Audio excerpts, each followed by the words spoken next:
আমরা আজকে টাইপ 2 সরল সংক্রান্ত ম্যাথগুলো দেখব।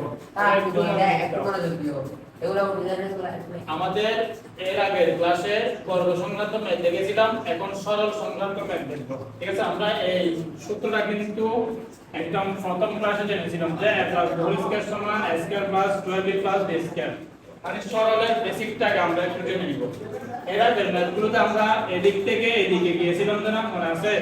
ঠিক আছে, মানে a + b² এর এদিক থেকে এপাশে গিয়েছিলাম। এখন ম্যাথগুলোতে সরল সংক্রান্ত ম্যাথগুলোতে আমরা এই আমাদের এই এটা a² + 12b + b² এই পাশ থেকে এপাশে যাব, বুঝতে পারছি? এই পাশ থেকে এপাশে যাব, একটু মনোযোগ দিবে।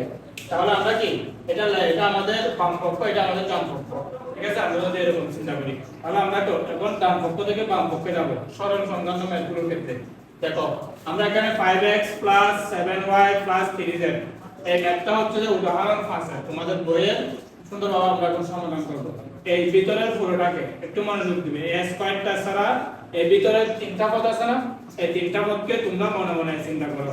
ঠিক আছে, এবার দেখো এটা 2 না, এবার দেখো 7x - 7y - 3z এটাকে মনে মনে b চিন্তা করো। এই 7x - 7y - 3z, ঠিক আছে, এটাকে মনে মনে b চিন্তা করছি, এটাকে মনে মনে a চিন্তা করছি। দেখো a² + 2b, এরপর দেখো 5x + 7y + 3z এর কপি এখানে আছে না? ঠিক আছে, তাহলে এটাকে আমরা চিন্তা করতে পারি না, এই পুরোটা এই তিনটা পদকে চিন্তা করতে পারি। এরপর দেখো 7x - 7y - 3z, তাহলে এখানে এই কপিটা এখানে না, ঠিক আছে, তাহলে কি এটা সময় এটাও b হবে আমাদের। ভেরি গুড, তাহলে এটা কি হবে?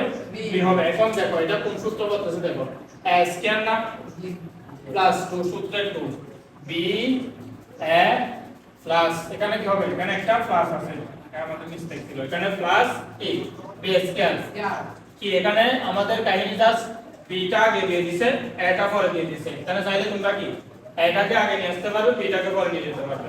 আমরা ম্যাথ সমাধান করে ফেলবো। তাহলে বেসিকটা বুঝছো তো? দেখো তাহলে এটা কোন সূত্র? এই সূত্রটা, এই যে সূত্রটা না, a² + 2ab + b² এই সূত্র। এগুলো আমরা কি চিন্তা করছি বলতো? মনে মনে চিন্তা করছি না? ঠিক আছে, মনে মনে যেহেতু চিন্তা করছি, আমরা প্রথম স্টেপে কি সমাধানে মনে করে দিতে হবে। যে সমাধানে কি করে দিব? মনে করি a সমান, মনে করি a সমান কাকে চিন্তা করছি বলতো? 5x + 7y + 3z স্কয়ার লাগবে না, স্কয়ার কে কি চিন্তা করছি? করি নাই, সেজন্য স্কয়ার নাই। এরপরে b কাকে চিন্তা করছি বলতো? 7x - 7y - 3z। বুঝতে পারছি? এতটুকু তো বুঝছি আমরা। এরপরে স্টেপে কি দিবে জানো? প্রদত্ত রাশি দিবে, প্রদত্ত রাশি।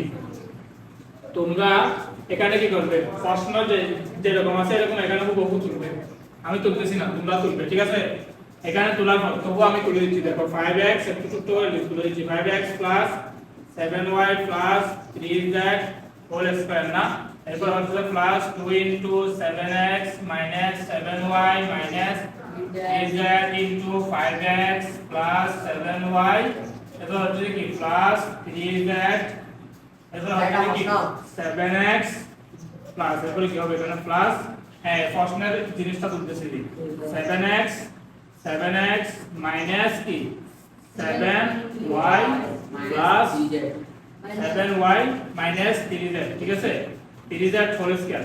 বলো তো আমরা প্রশ্নের কপিটা এখানে তুলছি না? তাহলে দেখো এই পুরোটাকে চিন্তা করছি না? দেখো তাহলে এখানে কি লিখতে পারি বলো? a স্কয়ার লিখতে পারি না? a হোল স্কয়ার লিখতে পারি, মধ্যখানে প্লাস, প্লাসের জায়গায় 2 এর জায়গায় দেখো এই পুরোটা সমান কি b ধরছি না আমরা? তাহলে এখানে কি লিখতে পারি? b লিখতে পারি। এরপর দেখো b এই পুরোটা সমান a ধরছি না? তাহলে এখানে কি লিখতে পারি? a লিখতে পারি, প্লাস এরপরে প্লাসটা দেখো প্লাস, তাহলে এই পুরোটা সমান কি ধরছি বলো? 7x - 7y b, তাহলে b হোল স্কয়ার। এতটুকু বুঝছি আমরা? ঠিক আছে, এরপরে দেখো, এরপরে এই দিকেরটা এদিকে করতেছি আমরা। এখানে কি করব? দেখো ও বি এক আগে নিয়ে আসবো, আমরা এটা করতে পারি ম্যাথের ভাষায়। ঠিক আছে, a² + 2ab কে যেহেতু আগে নিয়ে আসতে হবে, সূত্রে কি a আগে আসে না, সেজন্য কি a কে আগে নিয়ে আসছি, b কে কি পরে নিয়ে গেছি, প্লাস b²। তাহলে দেখো এটা সমান আমরা কি জানি? আমরা কোন পাশ থেকে কোন পাশে আসবো? বাম পাশ থেকে ডান পাশে না? এই আমাদের কি সরি ডান পাশ থেকে বাম পাশে না, রাইট হ্যান্ড সাইড থেকে রাইট রাইট হ্যান্ড সাইড থেকে লেফট হ্যান্ড সাইডে, তাহলে এখানে কি হবে, এটার পরিবর্তে এটা লিখতে পারি না আমরা, এরপর এখানে কি লিখবো যে a plus b whole square. ঠিক আছে, এতটুকু একটু চলো, এরপর আমরা শুরু করব। দেখো এখন এরপরের অংশটা আমরা করি। এরপরের অংশটা এখান থেকে আমি এদিক দিয়ে করাচ্ছি, ঠিক আছে, সহজে বুঝতে। এখানে দেখো এক আগে চিন্তা করছি, বলো তো এক জিনিসটা আমি একটু লিখি। এক আগে চিন্তা করছি 5x প্লাস 7y 3z না, ঠিক আছে। এক জায়গায় এখন এর মানটা বসাই দিব এখানে, দেখো এখানে বসাই দিব, সেকেন্ড ব্র্যাকেট ইউজ করবে, এখানে সেকেন্ড ব্র্যাকেট দিবে, এক জায়গায় এর মান 5x 7y 3z। দেখো মধ্যখানে কি প্লাস না, দেখো মধ্যখানে প্লাস না, এই প্লাসটা দিবে। বি জায়গায় বি মান কি বলো তো 7x 7y 3z বসাই দিবে, সেকেন্ড ব্র্যাকেট দিবে কি স্কয়ারটা আছে না, দেখছো স্কয়ারটা দিতে হবে, দিয়ে দিলাম। এরপর ক্যালকুলেশন করো, সিম্পলি ক্যালকুলেশন করো। প্রথম রাশি এটা না, এটা প্রথম রাশি, এটা এরপর রাশি না। প্রথম রাশি যেভাবে আছে সেভাবে বসাই দিবে, 5x 7y 3z। এখানে কাহিনীটা কি করবে জানো, এই প্লাসটা দ্বারা 7x কে গুণ করে দিবে, এই প্লাসটা দ্বারা কি -7y কে গুণ করে দিবে, এই প্লাসটা দ্বারা কাকে গুণ করে দিবে, -3z কে। বুঝতে পারছি, মানে প্লাসটা দ্বারা কি পুরো এখানে প্রত্যেকটা পক্ষে কি গুণ করে দিচ্ছি আমরা। দেখো প্লাস এ প্লাস এ প্লাস প্লাস 7x হবে না, ঠিক আছে, প্লাস এ প্লাস এ প্লাস 7x। বুঝতে পারছি, প্লাস এ মাইনাস কি 7y প্লাস এ মাইনাস 3z। বুঝছো তো, সেকেন্ড ব্র্যাকেট দিবে, স্কয়ার দিবে। এখন প্লাস এ মাইনাসে কাটাকাটি করো, ক্যান্সেল আউট করো। দেখো 5x 7x কাটাকাটি যাবে না, প্লাস 7y 7y কি কাটাকাটি যায়, প্লাস এ মাইনাসে কাটাকাটি যায়। বুঝছো, প্লাস 3z 3z কাটাকাটি যায়। তাহলে কোন দুইটা জিনিস আমাদের পরে থাকে বলো, 5x 7x প্লাস এ প্লাস এ প্লাস 6 থেকে বড় আসছে, তাহলে যোগ হবে 7 থেকে 7 আর 5 যোগ করলে কত হয় 12। ঠিক আছে, 12x হবে এখানে, 12x হোল স্কয়ার। বাকিগুলো তো কি ভ্যানিশ হয়ে গেছে, ঠিক আছে।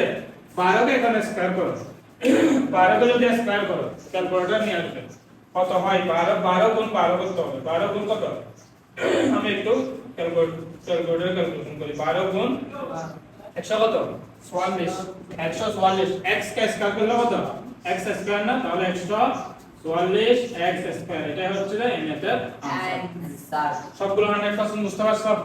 ঠিক আছে, তাহলে বাড়ির কাজ দিয়ে দিব।